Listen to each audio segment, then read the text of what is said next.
Hello, everyone, and thanks for joining us here on News 5 at 10. I'm Rob Cork. Lisa is off this week, and first up on News 5 at 10, the White House tonight in D.C.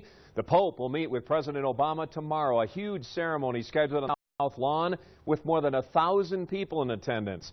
During the White House visit, they are expected to discuss the refugee crisis, the growing gap between the rich and poor, and global warming. The President, First Lady, and their two daughters personally welcomed the Pontiff at Andrews Air Force Base early this afternoon for this, his first visit to the U.S. after a 4-day trip to Cuba. The Pope will also address a joint session of Congress on Thursday and the UN Security Council on Friday and celebrate Mass in Washington, New York, and Philadelphia. Here in Colorado, young Catholics looking forward to the papal visit. Pope Francis has proven quite popular with younger members of the faith for his relatively progressive views and plain-spoken demeanor. News 5's Zach Thaxton spoke with the president of a college-age Catholic campus youth group today about the Pope's visit. He joins us live outside St. Mary's Cathedral downtown with more in our continuing coverage of Pope Francis in the U.S. Zach?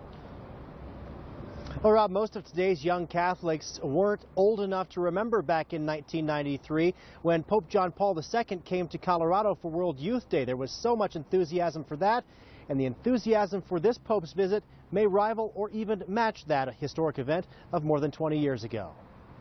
For one young local Catholic, I'd want to be there so bad. he might as well be a rock star.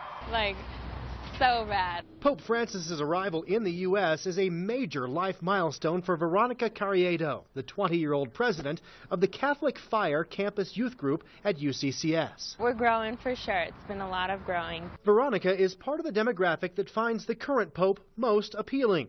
While Francis's comparatively progressive stance on social issues might ruffle the feathers of longtime hardened members of the faith, Veronica says he speaks her generation's language. We've had so many changes with race, with gender, with sexuality and approaching that. Veronica says Francis is in touch with an evolving segment of the faith that's more open to change and bucking some of the traditional tenets. And I think the Pope is just a good symbol of how we should treat everyone with love, no matter what no matter how our views differ. That inclusionary stance, Veronica says, is key in getting her generation to pack the pews at a time when distractions or general disinterest are keeping many young people away from the church. I think just because we have a certain order and certain rules we follow, I think that's just kind of seen as a stigma of we're a little rigid.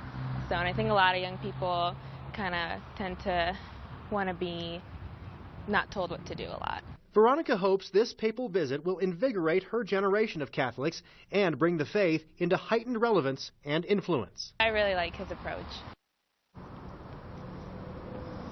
Now, while Veronica is here, her sister is on the East Coast for the historic visit, as is Father Kyle Ingalls. He's the director for the college campus ministry for the Diocese of Colorado Springs. She says really it's just all she can do to contain her envy for their trip to the East Coast for this historic visit. Live in downtown Colorado Springs, Zach Thaxton, News 5.